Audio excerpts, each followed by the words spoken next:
party's happening here. That's right.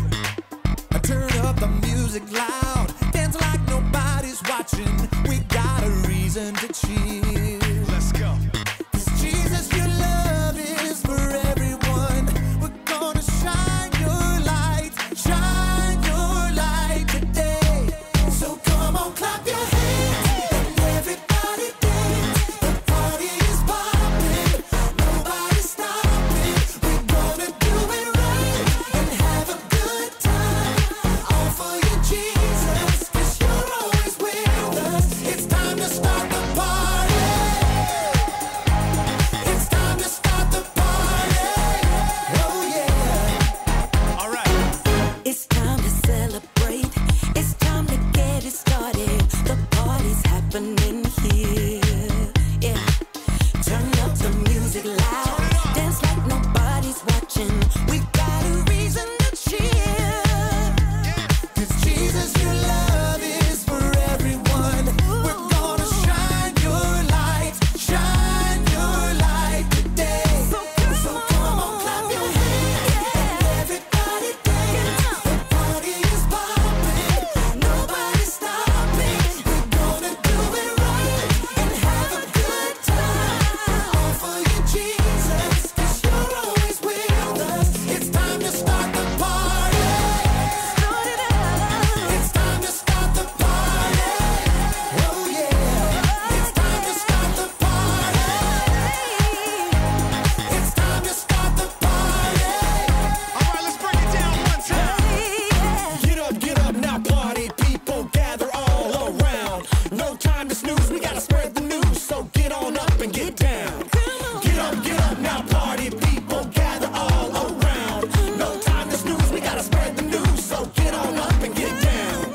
Get up now, party people, gather all around. No time to snooze, we gotta spread the news, so get on up and get down. Now go tell them about it. So come on, clap your hands and everybody dance. The party is popping, nobody's stopping. We're gonna do it right and have a good time. All for you, Jesus, 'cause you're always with us. It's time to start the party. It's time to start the party. Oh yeah. It's time to start the party. It's time to start the party. Oh yeah. Oh yeah. That's right. Hey, welcome to Story Lab. This week, we're talking about joy. And what to do when you run out of figs. Huh? Let's go!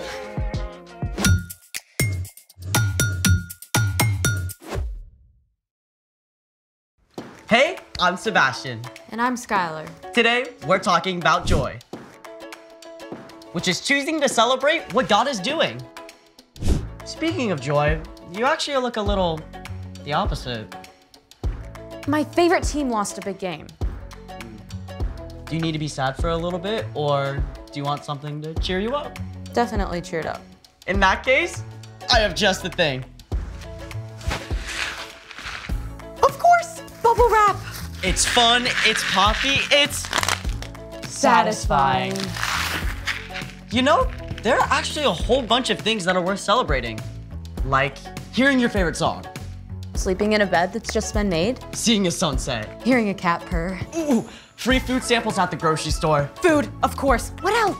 Oh, I've got a good one, but it's gonna take a little bit to set up. Let's make it! One of my favorite things is building Rube Goldberg machines.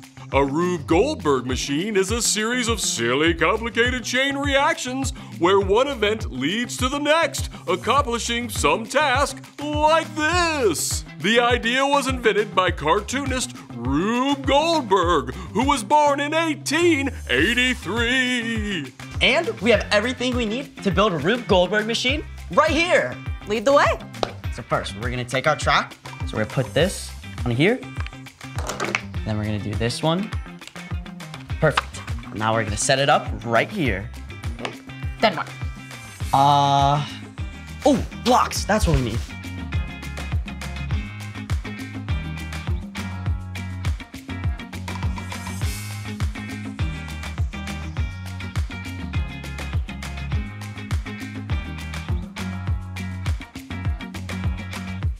Okay, Sebastian, take us through your creation.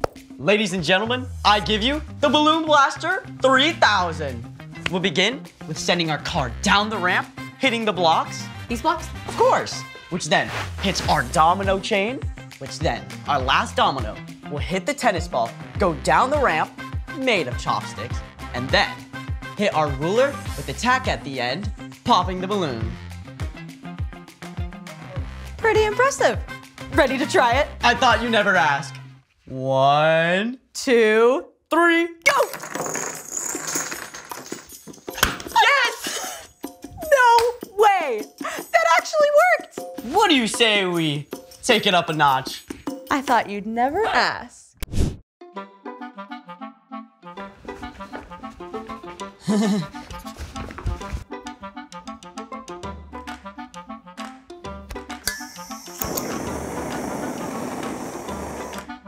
Here, monkey, here, monkey, here, monkey, here, monkey.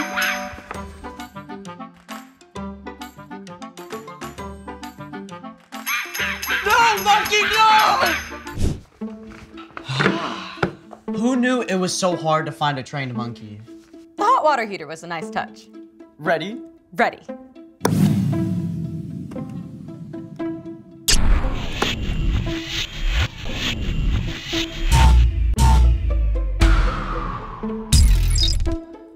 Well, rats. That did not go to plan. Speaking of which, it's time for... The story before the story. Today, we're in Habakkuk. Yes, you heard that right, Habakkuk. It's a small book near the very end of the Old Testament. Habakkuk was one of Israel's prophets, people who listened to God and wrote down God's words for others. The prophets lived and worked throughout the history of God's people. In fact, the Old Testament contains 17 books recorded by prophets. Many of them wrote during the final years of the kingdoms of Israel and Judah, when foreign nations threatened to attack. Habakkuk recorded his message during this time as well. Which is where our story starts. Take it away. Hey everyone, I'm Erica, and I'm excited that I get to say Habakkuk a lot today. Habakkuk. Okay, so Habakkuk has a fun name, but he lived in Jerusalem during a very difficult time. The northern kingdom of Israel had already been conquered. The southern kingdom of Judah was still free, but enemies were closing in on all sides. Everywhere Habakkuk looked, he saw things going wrong and falling apart. Even in his own country, people had forgotten God. They were fighting with each other and treating others unfairly. Habakkuk called on God. Lord, I know how famous you are. I have great respect for you because of your mighty acts. Do them again for us. Make them known in our time. Habakkuk cried out to God to come and fix all these terrible things. And God answered, telling Habakkuk to write it all down. In the end, God promises to bring justice. In the perfect time, everything will be made right again. The Lord is in his holy temple. Let the whole earth be silent in front of him. At this point, Habakkuk had a choice. He could look at what was happening around him and panic and lose hope. Or Habakkuk could look at the way God had worked in the lives of the Israelites over and over. He could trust God's promise to bring good out of hard things and right all wrongs. Habakkuk recorded his conversation with God, and at the end, he came to this conclusion. The fig trees might not bud. The vines might not produce any grapes. The olive crop might fail. The fields might not produce any food. There might not be any sheep in the pens. There might not be any cattle in the barns. But I will still be glad because of what the Lord has done. God, my Savior, fills me with joy. When terrible things happen, joy does not top our list of feelings. But in the middle of chaos and hardship, Habakkuk chose joy. Let's take a closer look. The fig trees might not bud. The vines might not produce any grapes. The olive crop might fail. The fields might not produce any food. There might not be any sheep in the pens. There might not be any cattle in the barns. Let's be real. If the fig trees don't do so well this year, you probably won't be affected. I mean, unless you really like fig bars. But in Habakkuk's time, the Israelites mostly made a living by farming. They either ate what they grew or what someone nearby grew. So if the crops failed, it was devastating. It meant that no one had enough to eat. The people could starve. Now, it's not a big deal for us now if olives don't have a bumper crop, but there are lots of things in our lives that can go wrong in a big way too. Maybe one of your parents loses their job. Maybe you find out someone in your family is really sick. Maybe your best friend starts hanging out with someone else instead. Maybe you won't be able to play soccer unless you get your math grade up, which feels impossible. Odds are, you can't control the bad thing that's happened, but you can control how you respond. If you focus only on what's wrong, you'll feel hopeless and overwhelmed. But you can choose to take your focus off of your problems, real though they are, and look to God. You can remember how God has helped you in the past and how God promises to make everything right in the future.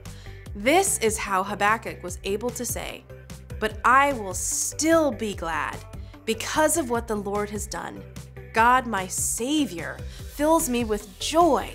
Through Jesus, you will be able to live forever with God." That doesn't make your current troubles any less difficult, but it does mean that you can find peace and joy in the midst of them and discover that there's always a reason to celebrate. The end. Wow, that is not easy stuff. Yeah, it just got real in here. Habakkuk didn't hold back. I mean, he was angry and upset, but he still made a choice to trust God's character. So, What's our part in the story? Well, our job is super simple, but not super easy. When things are difficult, we can choose to find reasons to celebrate. The best place to start is with God. You can look at stuff God has done in the past, like promising to bless the whole world through Abraham's family.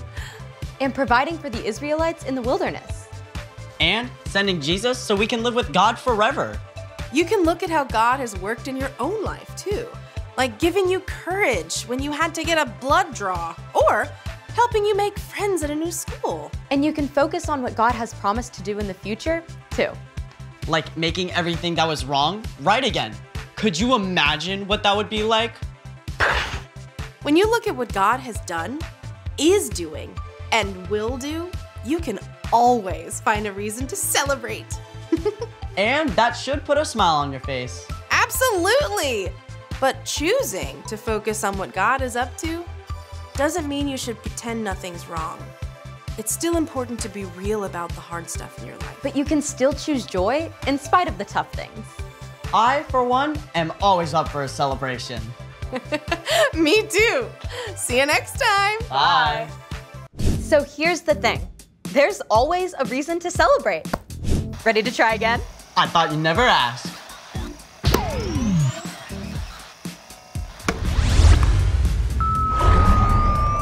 It's working.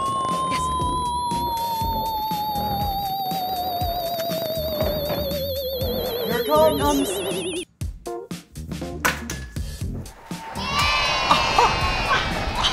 It worked!